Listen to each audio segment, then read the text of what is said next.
નમસ્કાર વિદ્યાર્થી મિત્રો, સ્વાગત છે આપણે ગુજરાતી પાઠશાલામાં. આજે આપણે જોઈએ ધોરણ 8 ગુજરાતી વિષયમાં પાઠ 10 અઢી આના એનું સ્વ અધ્યયન પોથીનું સોલ્યુશન જોવાના છીએ. વિદ્યાર્થી મિત્રો, તમે આ ચેનલ પર નવા હોય તો ચેનલને સબસ્ક્રાઇબ કરી બાજુમાં રહેલો બેલ આઇકોન દબાવો, જેનાથી આવનાર તમામ વિડીયો તમને તરત મળતા રહે. જોઈએ આપણે પ્રશ્ન 1. નીચે આપેલા પ્રશ્નોના જવાબ લખો. 1. આ પાઠમાં લેખકને સંસ્કૃત ભાષા શીખવાની ઈચ્છા થઈ હતી. તમને કઈ ભાષા શીખવાનું ગમે તે લખો. આ પાઠમાં લેખકને સંસ્કૃત ભાષા શીખવાની ઈચ્છા થઈ હતી, તેમ મને હિન્દી ભાષા શીખવાનું ગમે છે. 2.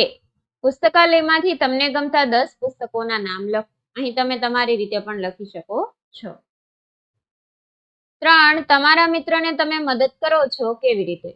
હું મારા મિત્રને જ્યારે જરૂર પડે ત્યારે મદદ કરું છું. હું તેને અભ્યાસમાં, રમતમાં, વિવિધ પ્રવૃત્તિઓ કરવામાં, ઘરના કામમાં મદદ કરું છું. 4. લેખક સુરપુરાથી નીકળ્યા અને વૃંદાવન પહોંચ્યા તેની વચ્ચે કયા કયા સ્થળો આવ્યા હતા? લેખક સુરપુરાથી ઊંઝા, અજમેર, મથુરા થઈ વૃંદાવન પહોંચ્યા. 5. તમારે કોઈ સંકલ્પ લેવાનો થાય તો તમે કયો સંકલ્પ લેશો? મને કોઈ સંકલ્પ લેવાનો થાય તો હું હંમેશા સત્ય બોલવાનો સંકલ્પ લઈશ. પ્રશ્ન 2. નીચે આપેલા વાક્યો સામે કૌંસમાંથી યોગ્ય અલંકાર પસંદ કરી લખો. 1. પ્રભુના એ પ્રેમ તણી પૂતળી રે લોલ એટલે વર્ણાનુપ્રાસ અલંકાર.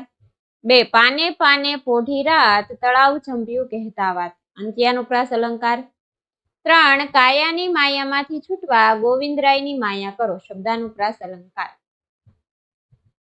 પ્રશ્ન 3. તમારા વિસ્તારની નદીને સ્વચ્છ રાખવા તમે શું કરશો?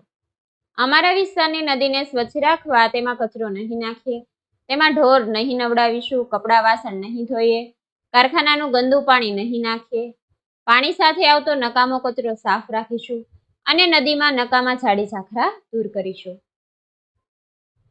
પ્રશ્ન 4. નીચેના શબ્દોને શબ્દકોશના ક્રમમાં ગોઠવીને લખો. સગવડ, સજ્જન, સમય, સ્ટેશન, સ્વચ્છતા, સ્વામી, સંચાલન, સંસ્કૃત, સુરાપુરા, સૌંદર્ય. પ્રશ્ન 5. નીચે આપેલા નકશામાં લેખક ઊંઝાથી વૃંદાવન ગયા હતા તે રસ્તાનું અનુમાન કરી વચ્ચે આવતા સ્થળોના નામ લખો. ત્યારબાદ નકશાની નીચે ટૂંકું પ્રવાસ વર્ણન લખો.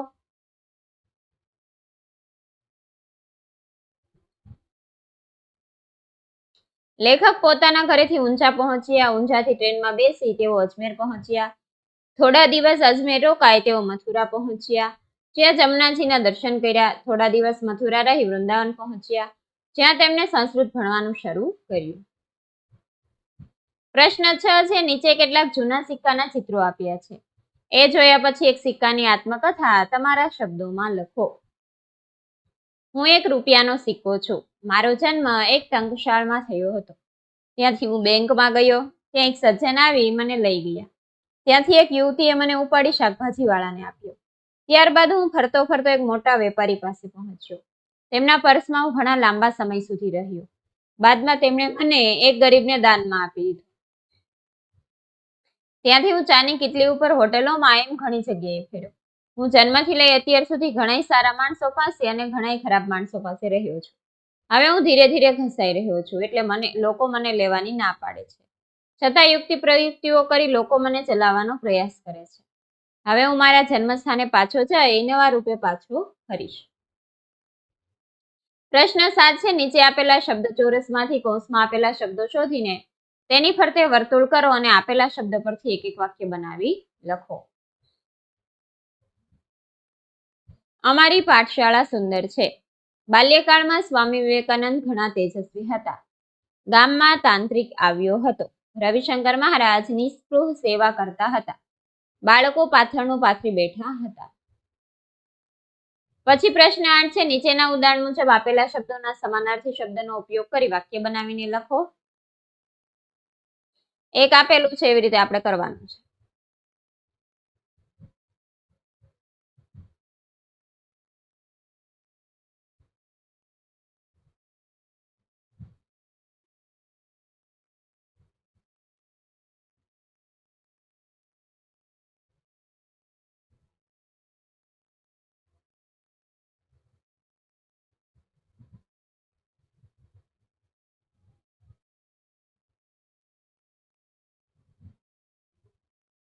પ્રશ્ન 8 છે, કૌંસમાં આપેલા પૂર્વ પ્રત્યયનો ઉપયોગ કરી વિરુદ્ધાર્થી શબ્દ બનાવીને લખો. માન, અપમાન, આવડત, અણાવડત, યોગ, વિયોગ, સત્ય, અસત્ય, સ્વાર્થ, નિસ્વાર્થ, હાજર, ગેરહાજર. પછી છે, નીચે આપેલા શબ્દોનો ઉપયોગ કરી અન્ય ક્ષેત્ર વિશે ફકરો લખો. અમારા ગામની બાજુમાં એક સુંદર મંદિર આવેલું છે, જેમાં એક આશ્રમ પણ આવેલો છે. આ આશ્રમમાં એક ભોજનશાળા ચાલે છે. મંદિરે આવનાર તમામ દર્શનાર્થીઓ આ ભોજનશાળામાં પ્રસાદ લઈ શકે છે, જેમાં 2 ટાઈમ ભોજન અને પીવાના પાણીની સુંદર વ્યવસ્થા છે. દર્શનાર્થીઓની સાથે સાથે ભિક્ષુકોની પણ ભૂખ સંતોષવાનું કામ ભોજનશાળા કરે છે. ભોજનશાળાનું રસોડું એકદમ સ્વચ્છ છે અને તમામ દર્શનાર્થીઓ શાંતિથી પાથરણા પર બેસી જમે છે. આ સમગ્ર ભોજનશાળાનું સંચાલન આશ્રમ સમિતિ દ્વારા કરવામાં આવે છે અને જમવા માટે દર્શનાર્થીઓ પાસે 1 પણ રૂપિયો લેવામાં આવતો નથી. શ્રદ્ધાળુઓ અને ગામ લોકો તેમજ શ્રેષ્ઠીઓ દ્વારા આશ્રમ માટે અવિરત દાનની ધારા વહેતી રહે છે. વિદ્યાર્થી મિત્રો, અહીં આ સોલ્યુશન પૂર્ણ થાય છે. જો તમને વિડીયો પસંદ આવ્યો હોય તો વિડીયોને લાઈક કરજો અને અમારી ચેનલ સબસ્ક્રાઇબ કરવાનું ભૂલતા નહીં. વિડીયો જોવા બદલ આભાર.